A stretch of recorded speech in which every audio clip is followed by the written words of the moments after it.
noticed that there were so many moments in my life where I've done extremely well. And there were moments when I felt extremely low as well. But the mind almost clings to the moments of like negativity, the moments where I've done like extremely low. Mindfulness is this umbrella, and under the umbrella you have these different practices that allow you to become more mindful. So we have, as you mentioned, we have yoga, there's meditation, there's journaling. If I'm saying that I'm going on a self-care date, but here I am with my tripod and making sure that I'm getting the right angles. And before you know it, hi guys, welcome back to Becoming by Nqobile M. My name is Nqobile M, and I'm the host for the podcast. Today I have a very dear friend of mine who's absolutely amazing. And she's going to be joining me on a conversation today about mindfulness. Can you introduce yourself? Hi everyone, I am Sandrika. I am a mindfulness facilitator and yoga instructor, and I have a background in psychology. Lovely. So, when we walked into the studio this morning, my husband and I were joking. We were saying that in our heads, like yoga people are the healthiest people. Like I refuse to see, which is probably like the most judgmental thing, but I refuse to see Sandrika like having a chocolate or like having anything unhealthy. Like in my mind, if I were to buy you a gift, I'm buying you a water bottle. Oh, I like that. And a yoga mat because you're like the guru of health.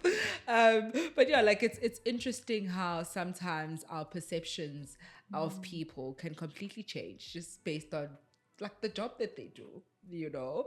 But I'm very glad to have you here today, and I'm looking forward to all of the insightful bombs that you're going to be throwing at us today.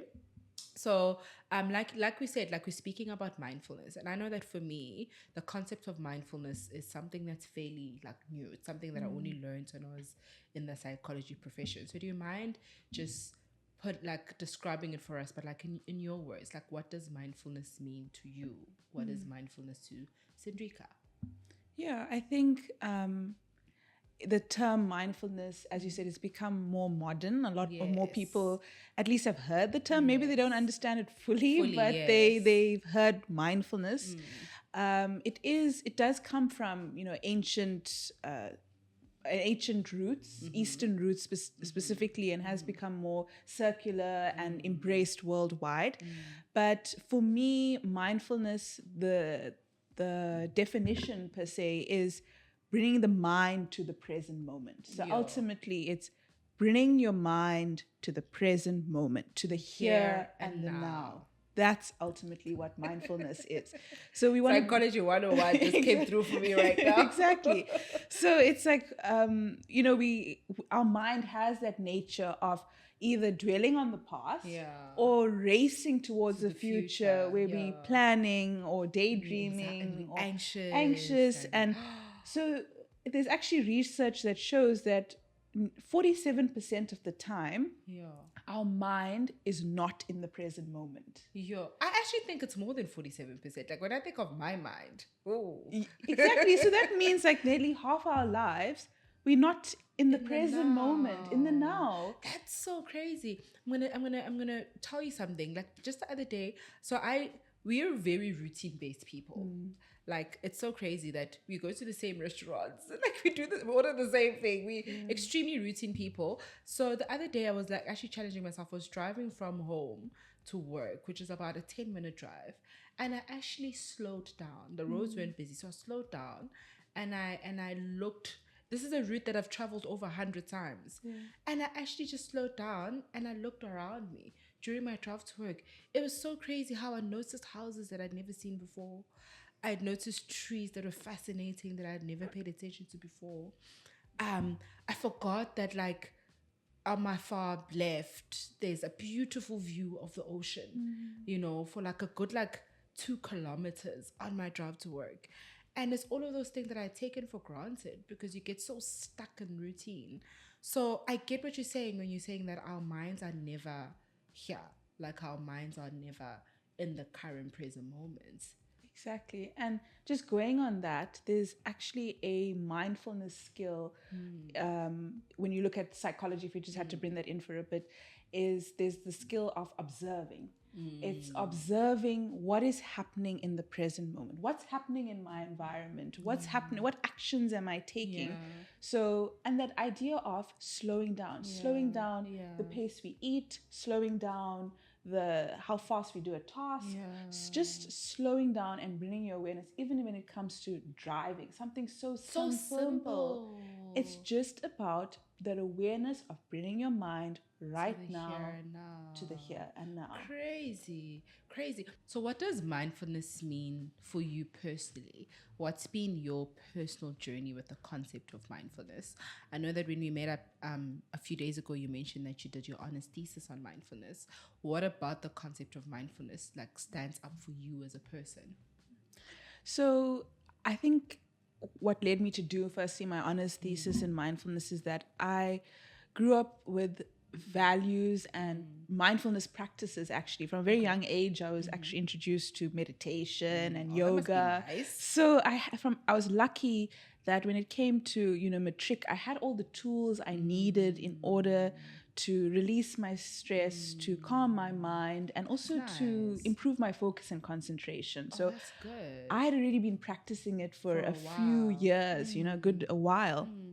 And so when it came to, and I continued to do so throughout my university career until now, but when it came to doing my honors thesis, I really wanted to do something that would be of impact. That resonates with and you as resonated well. with me. And that's when so my topic was very different from what was either lecturers were offering as supervision or what people were thinking of doing.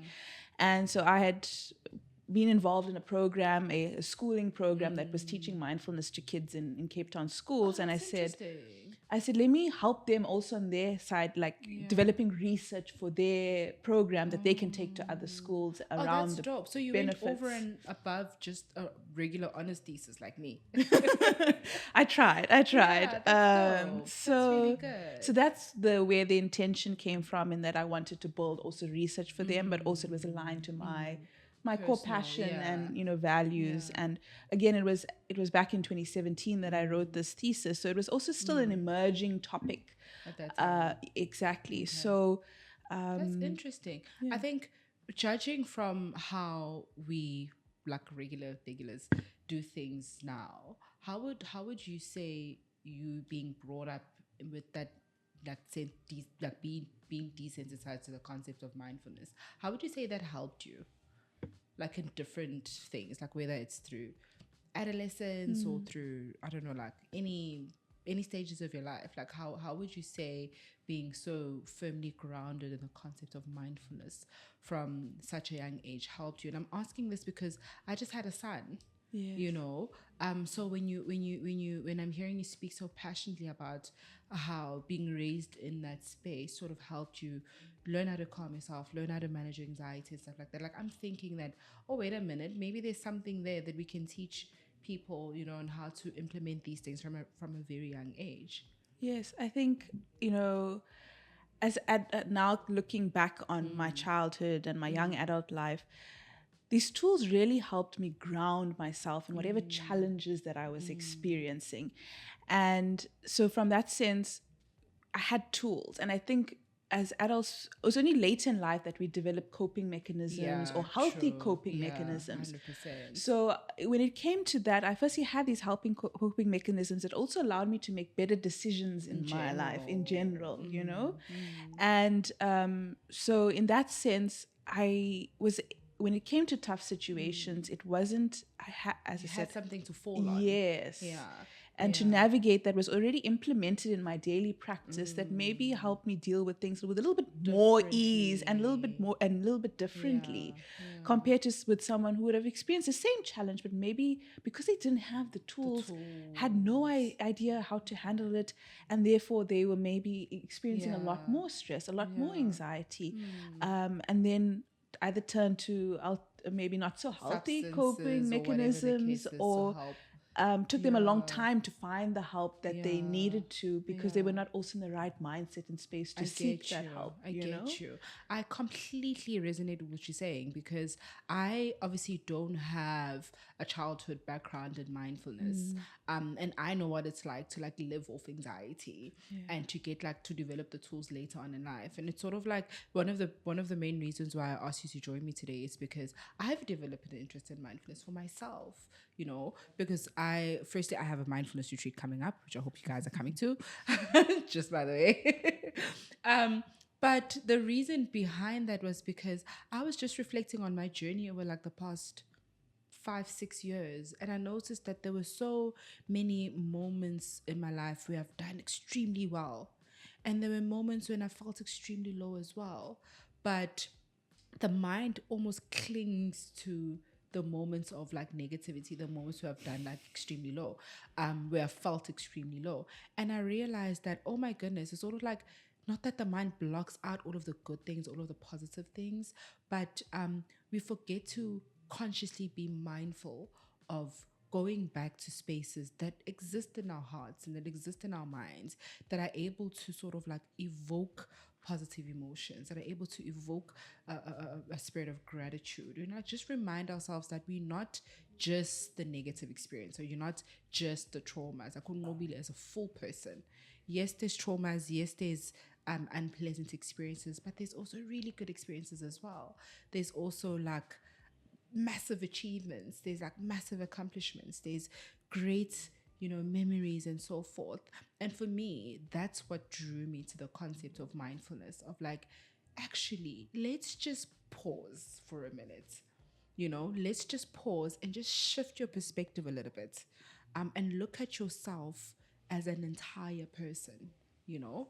And for me, I was amazed at how, when you consciously take time to look at yourself holistically, there's so many different things that you see about yourself. There's so many different things that you learn about yourself. And you actually realize that, actually, like, I'm not doing that bad, you know? So that's what it means to me. And I'm drawing so much from what you're saying and your personal like experience and your personal journey with it as well. And it's making me think that, you know, a lot more conversations about this need to happen. You know, we need to, because firstly, I'm not gonna lie, like the stigma of mindfulness being an Eastern practice has also sort of like had, you know, like a, what's the word, like an influence in how we engage with the practice and how we engage, you know, with the concept of it. So it's really like I'm learning so much from you today, and which is what I love the most about conversations, that you learn something that you're not going to learn from a textbook. Exactly. And I think it's so beautiful how you embody mindfulness, and not from a perfect perspective, but you embody it, like your aura. Like, guys, I wish you guys could be chilling here right now. You have such a beautiful aura. Like, you can tell that you're just a person who just oozes with, you know, like positivity. So it's interesting. Moving a little bit away from the concept, like the definition of mindfulness and our experience of mindfulness. So what are some of the mindfulness practices that, you know, that we can like be involved in? Because I know for me, like the first one that will come to mind would be like yoga or like meditating. But I later learned that there's so much more. It's not just limited to those things. So what are some of the different practices that, especially for someone who's trying out the concept of mindfulness, who's just starting, or who's just developing an interest in it like myself, what are the different things that we can engage in to help us reach that state of mindfulness? So how I would best describe it, I think I shared that with you the other day, is mindfulness is this umbrella. And under the umbrella, you have these different practices that allow you to become more mindful.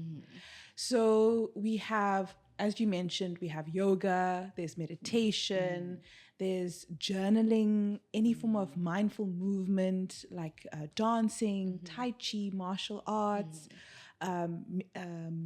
prayer.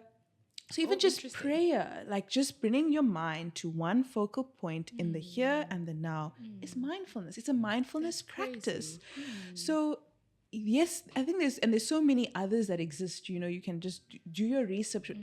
But what I recommend is trying out a few, and maybe there are these conceptions or ideas you've heard about Yeah. certain practices, Yeah. but experiment, see how See you what works for feel, you. and then create that daily routine where you're integrating the practice into your Yeah. life. Because ultimately you can have a mindfulness practice, but if you're practicing it once a month or every, Then it's not gonna reach. it's you're not going to experience the true benefits. True. And even in creating that routine for yourself, I highly recommend, when it comes to developing your mindfulness practices, to start your day with it, because it's starting your day, it's giving yourself the opportunity to tune in and start the day with a bit of more of a clearer mind and an intentionality, and you're letting go of what happened the day before, and you're now like resetting basically for the next day. And keep that commitment, because it's going to be hard with anything new. A habit is formed in 21 days. So you're going to, maybe if your mind is going to wander, you're going to fall out of the practice, but it's up to you. Keep that discipline and keep pushing, and also have that grace with yourself. Okay, I tried this, it's not working. Let me try something else, because what may work for you may not work for me, and vice versa. And also what I found is a combo of practices, work.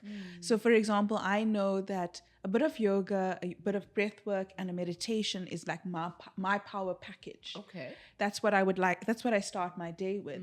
But I know in certain times where I just need to just journal it out, because that's really, I need to just empty out my mind, So also different practices for different experiences as well. But You're doing something. Yes, exactly that. I think you touched on something that I just want to piggyback on a little bit as well, which is something that I hadn't really thought about. The whole thing of when we practice mindfulness.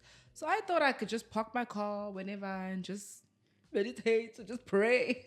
You can do that. Yeah. But the way in which you're describing it now, about the significance of doing it at the beginning of your day, like for me that makes so much sense. And I think I want to go back to what you're saying, that sometimes we will either think we're doing mindfulness, or but we're not doing it the correct way, and then we don't sort of reap the true benefits, or like the maximum benefits of the practice at that time.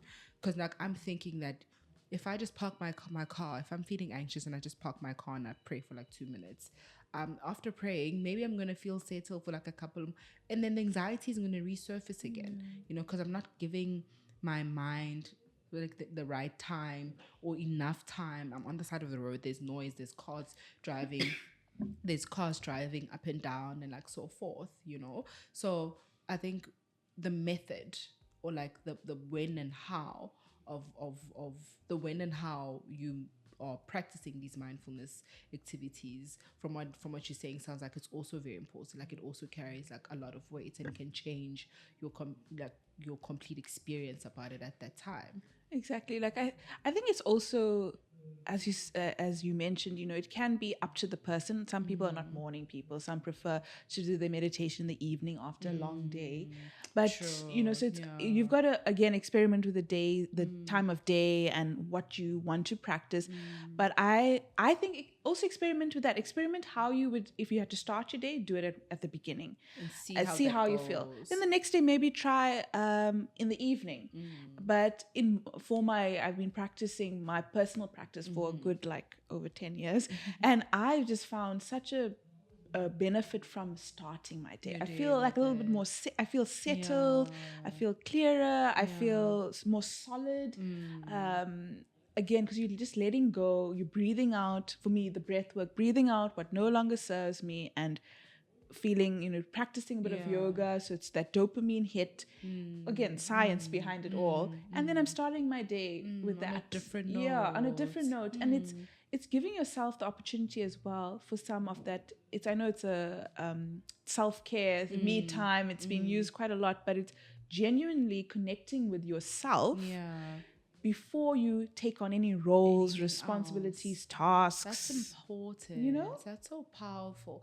I think I have a problem with how so many things have become commercialized Yes, that now was the word, because we use all of these terms so loosely, and they sometimes lose their meaning. You know, it's like if I'm saying that I'm going on a self-care date, but here I am with my tripod and making sure that I'm getting the right angle. And before you know it, I'm not being present in the moments and just enjoying either the massage or the coffee date or the walk. Now it's become all about the content and making sure that everybody else can see. And, you know, so I really hope that over and above everything else, we're still able to just calm down, just calm down in people as people, and truly just connect with the true essence of what these things mean, because self-care works, but again, if your intentionality behind it doesn't reflect the true essence of what it is, then you're going to say that it doesn't work.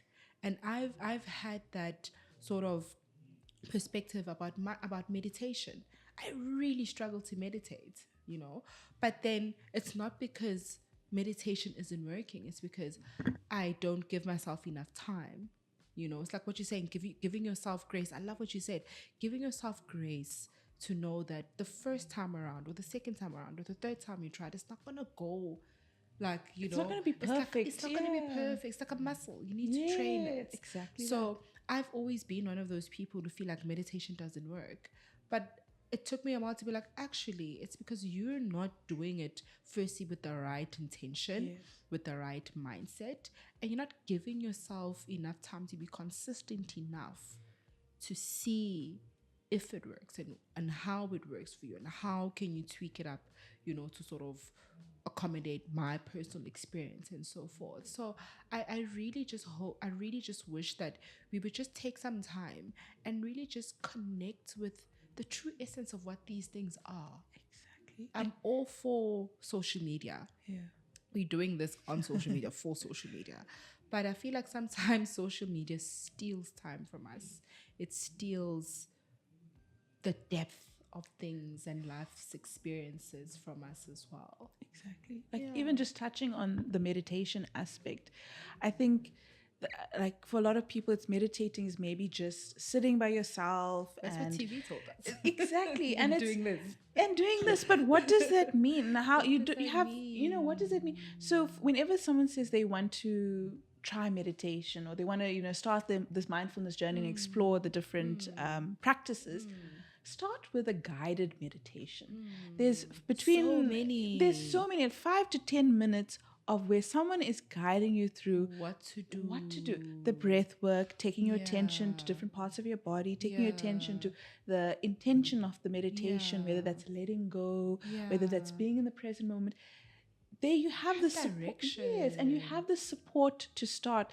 You don't have to do it alone. I think that's the biggest thing, is that there's so many practices and there's so many people, whether it's like practitioners in these mindfulness fields, whether it's, you know, a yoga instructor. You don't have to sit on a YouTube channel and you try and practice it on your own, or whether it's an app, or there's so many opportunities for you to feel supported through this journey. And especially if this is speaking to you of, you know, feeling a bit lost and not sure what tools are out there, there's support for you to start. And it's okay to start somewhere. Yes, exactly. And everybody starts. We're not all born with these, you know. Why must the concept be different now? Whereas it's the same with, you start school at some point, you start cooking at some point. Like everything has a starting position. Exactly. Yeah. I love that so much, because more than anything, I think you're reminding us to just be human and just be gentle with ourselves and just give ourselves permission to just try, but also just try. Literally, like, just what's try. the worst that could happen? Yes. And you know, some people, maybe, as I said, different practices for different people align. And maybe for you, it's actually just sitting by the beach and watching the waves, phone off. That's your mindfulness practice. See, that's one thing that I wanted to touch on as well. I feel like, and I also only recently learned this when I started developing an interest in mindfulness myself. There's so many things. There is, like, guys, you can go on a mindfulness walk. Like I took a mindfulness, I put my son on my back the other day. And we took a mindfulness. We were at Old Mushroom Farm. There's this beautiful sort of like place where it overlooks a little dam.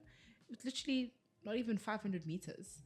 And we took a mindfulness walk, and I had him on my back, and I just stood there for like a good like 5-10 minutes, and I felt, because I was intentional about the fact that I'm gonna go to this space and I just want to take it in, and I just want to focus on nothing else but just this beautiful view that's ahead of me. Those 5 minutes, I promise you, made such a different impact in the rest of my day. There's so many things. There's so many practices. And as you're saying, like nature itself, it's a free resource that has so many like healing properties, for you. So a hike or the ocean or just sitting and looking at a dam, whatever it is for you, it's just allowing yourself again, slow down and come back to the present moment. So it's not what you do is important, but it's more on your intention behind what you're doing. I think 100%. Yeah. So whether it's just sitting by the balcony, or sitting in your room, or having a long shower, or sitting in the bathtub, or cooking, so long as you're able to, in that space, turn off any distractions and just come to yourself. Exactly. That's what matters. Exactly, because you could be, again, like doing some breath work, for example, but your mind is making a to-do list of all the things you need to do once you get off this mat. So it's, again, and to be honest, I've had those moments because we're also human, but again, it's bringing it back. I love that. I think I feel so liberated, and I hope that our viewers are feeling liberated as well, because again, I think for me, my take home from this segment today is that you can be mindful however it works for you. Exactly. Instead of boxing it to yoga, or just meditation, or just breath work, or just Pilates, or it's not the activity only. It's the concept. Exactly. And the concept is bring your mind to the here and now. The activity assists with that. Yes. But the core thing is the concept of mindfulness. Exactly. It's so the activity helps you facilitate that. Exactly. And I love what you're saying, because it's making me feel that, again, the activities are endless. The opportunities are endless. So we don't have to feel like you're not doing it the right way. 100%. So long as it still comes back to honoring, the concept of presence, and then you're doing the right thing. Yes. And I love that. I absolutely appreciate you for reminding us of that. Because ultimately, where are we living, and where do we want to be? We want to be in the here and now, in the present. I think life it's in such a way where we're constantly bombarded by technology. We have all these roles and responsibilities where we don't have these moments for peace. And I think it's important more now than ever. There's so much stimulation. Yes, to switch off just a little bit for you, and ultimately because it's going to impact how you step out into the world. That's true. A world that we have no control over. Exactly. There's so many things that are stimulating us. There's so many things that are making us feel or think or act in a particular way. Yeah. So if there's one thing that you can do for yourself, is just try and control that aspect of who you are. Control the fact that you can bring yourself to the here and now. You can intentionally and consciously help your mind to not drift off to the past or focus on the future. One of the things that I always teach my clients is that we can't go back to the past and change that. Yes. So we can't let what we can't change affect what's going on now. But it's what we're doing now that's going to contribute to the future that we're going to have. So we also can't obsess about the future, because that's uncertain. But we can put in systems in place now to at least make sure that the future that we are predicting for ourselves turns out a particular way. Exactly. Thank you so much for having us. Oh, thanks for having us me. having you. Thanks. And you see, it's so crazy because it feels like I was here to learn, and that's why I'm saying thank you so much for having me. Because like it's like I'm the guest and you're like the guru, the mastermind, which is a good feeling.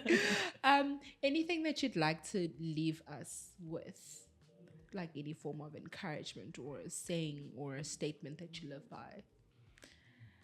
I think just that, again, as I mentioned earlier, like I think we get so wrapped up in routine that we forget about firstly connecting with ourselves and how that connection can actually make such an impact to the rest of our lives. Like being more mindful can influence how we speak to our loved ones, how we focus and concentrate at a task at work, how we develop relationships. It has such a profound impact in all areas of our lives. That's true. Because you're working on you. That's true. And you are the closest person that you can actually control, you know? So my sort of sentiment is just, to just reflect on where you're at in life, take a moment to pause on that, and what is it that I need to, how can I be a better person, and then what can I do? And and I think it takes courage to also start the journey of 100%. mindfulness, because it doesn't necessarily mean you have to be in a bad state of life to start this. It's just like with therapy. Yes, it's just building on who you are, and so from that sense, how do you want to better yourself, and mindfulness can be that tool for you. Amazing. Thank you so much for being with me and for honoring my invite. Where can people locate you? Sandrika is an amazing yoga instructor, by the way, you guys. So where can people find you? So I teach in Lalusha and Amshlanga. So you can follow my Instagram page. I think we can put it into 100%. the podcast caption, and you can find me at Ilala Center, where I teach weekday classes and weekend classes for all levels. So I have mixed level classes as well beginners as like me. Beginners as well. We are learning the fundamentals, the basics, like literally step by step. And of course, if you're looking for more private or group, one-on-one, corporate, I'm available for both the mindfulness sessions as well as yoga classes. Amazing. Sandrika's doing amazing things in the area of mindfulness around the Durban North area. So if you have an interest, if you're having an event, if you're wanting to explore anything, please make sure that you check her out. I'll definitely put her Instagram handle on the description. But thank you so much for joining me. It was absolutely lovely. I learned so much myself as well. Thank you so much, guys, for tuning in. Please don't forget to like, comment, and subscribe. And we'll see you on our next episode.